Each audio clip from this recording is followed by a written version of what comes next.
हाय नमस्ते दोस्तों, मैं लेटेस्ट ड्रीम तक चैनल में आपका स्वागत करता हूं। अगर आप हमारे चैनल पर नए हैं तो हमारे चैनल को लाइक शेयर और सब्सक्राइब करें तथा बेल की घंटी अवश्य दबाएं। हाँ तो दोस्तों, हम आज देखने वाले हैं एलसीएम एंड एचसीएफ का पार्ट 11। क्या दोस्तों, एलसीएम एंड एचसीएफ का पार्ट 11। दोस्तों, अगर आप इससे पहले का हमारा पार्ट नहीं देखे तो हमारे चैनल के डिस्क्रिप्शन में दिए गए लिंक से आप वहां जाकर देख सकते हैं। हाँ तो दोस्तों, पार्ट 11 है अनुपात पर आधारित प्रश्न। क्या है दोस्तों? अनुपात पर आधारित प्रश्न। हाँ तो दोस्तों, चलते हैं। सबसे पहले सवाल नंबर 1 देखते हैं।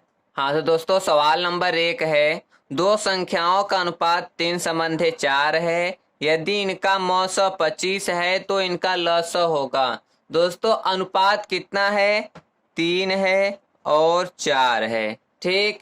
यदि इनका मौसा 25 है, मौसा कितना है दोस्तों? 25 दिया है क्या? तो दोस्तों, अगर मौसा 25 दिया है तो हम भी इनका मौसा लेंगे। तो दोस्तों, इनका मौसा कितना आएगा? दोस्तों, इनका मौसा कितना आएगा? मौसा 3 और 4 का लेंगे तो 1 आएगा। तो दोस्तों, 1 आएगा, लेकिन यहाँ बता रहा है 25, तो इसका मतलब कि 1 की वैल्यू क्या हो जाएगा? 25। अब हमें क्या पूछा जा रहा है? लस। तो दोस्तों, 3 और 4 का लस कितना होगा? 12 होगा ना, क्योंकि ये एक अभाज्य संख्या है और लस निकालने में अगर अभाज्य संख्या होती है तो सदैव उसका गुणा ही होता है। तो 1 और 4 का क्या हो जाएगा? 12। तो दोस्तों, अगर 1 की वैल्यू 25 तो 12 की वैल्यू निकालने के लिए क्या करेंगे? गुणा कर देंगे क्या 25 में? तो बस दोस्तों, 25 बराई हम 300 हो जाएगा। यही बन जाएगा हमारा आंसर। तो दोस्तों, इसी सवाल को फिर से हम समझ लेते हैं।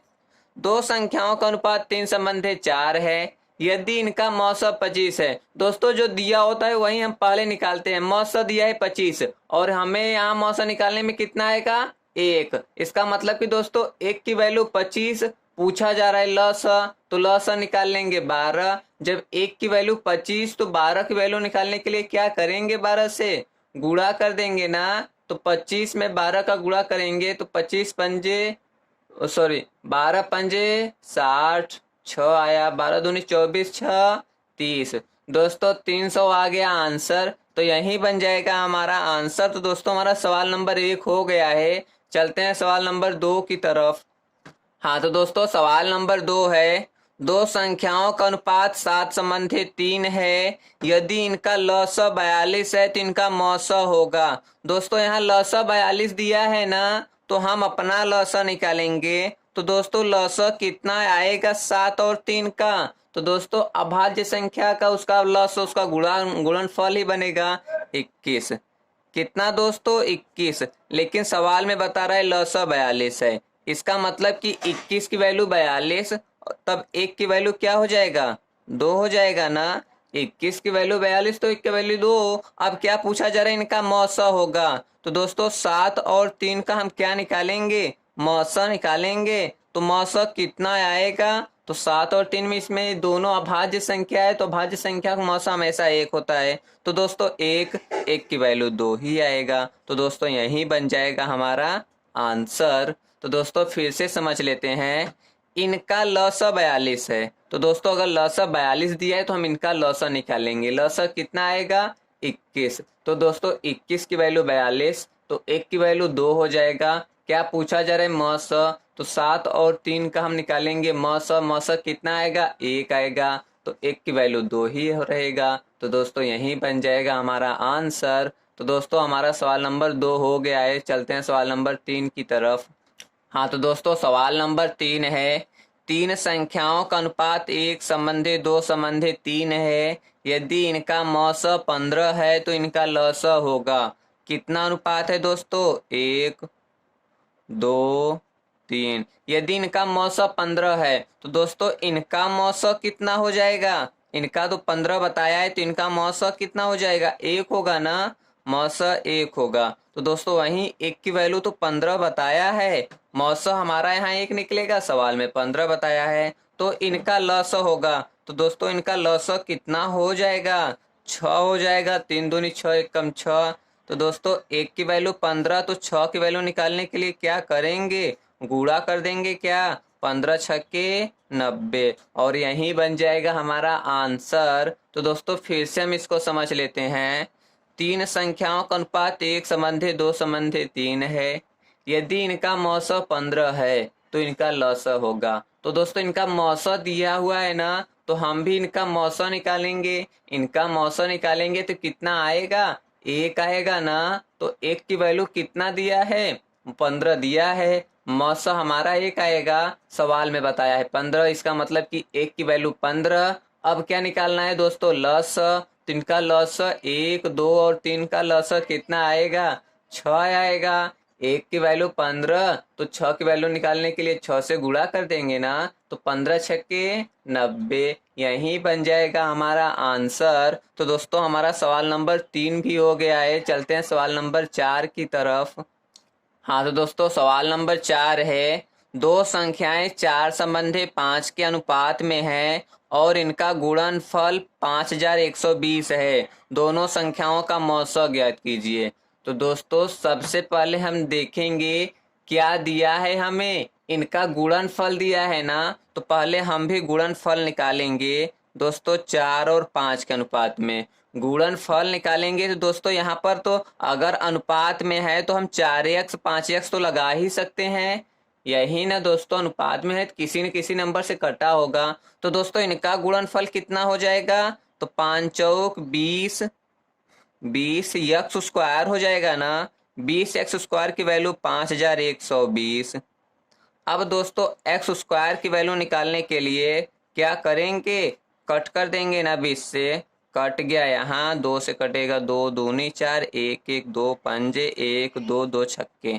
एक्स स्क्वायर की वैल्यू 256, तो एक्स की वैल्यू कितना हो जाएगा दोस्तों, 16 हो जाएगा ना, क्योंकि वर्गमूल ले लेंगे। तो दोस्तों एक्स की वैल्यू क्या हो जाएगा, 16 हो जाएगा। तो 16 हम रख देंगे ना, 16 चौका 64, 16 पचे 80, यही दोस्तों ना 16 चौका 64 बन जाएगा, 16 पचे 80।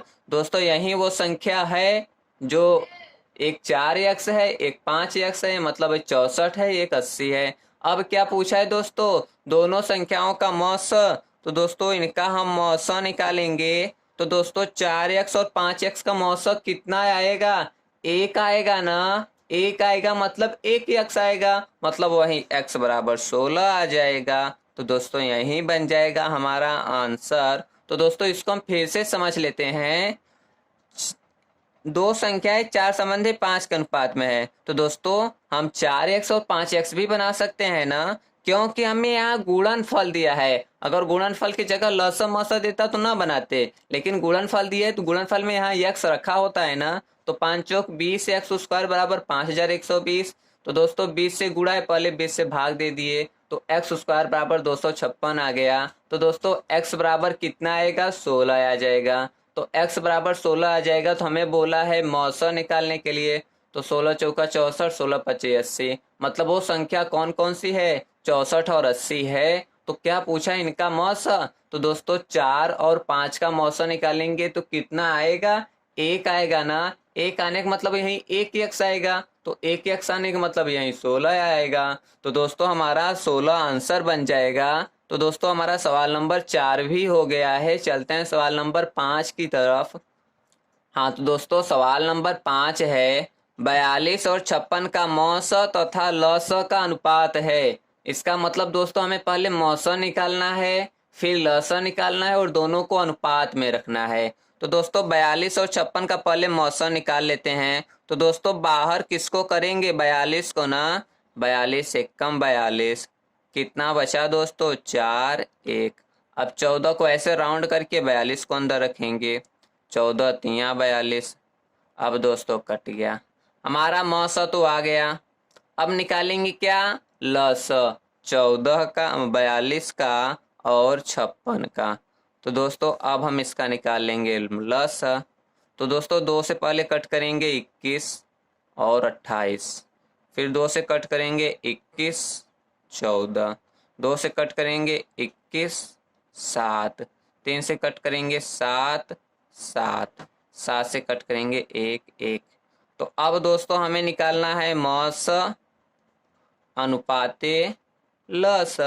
तो दोस्तों मौसा कितना आ गया 14। अनुपात निकालेंगे अब लसा का 2 दूनी 4 दूनी 8 त्रिक 24, 24 सत्ते 7 त्रिक 21 दूनी 42 दूनी 84, 84 में 2 का गुणा कर देंगे 84 2 2 चौक 8 2 अट्ठे 16, 168 आ जाएगा। दोस्तों हमें मौसम मालूम हो गया और लसा मालूम हो गया, तो हमें तो इनका अनुपात बनाना है, तो इसका मतलब कट करना है ना। तो दोस्तों अगर ये अनुपात बना तो ये 14 से जरूर कटेगा।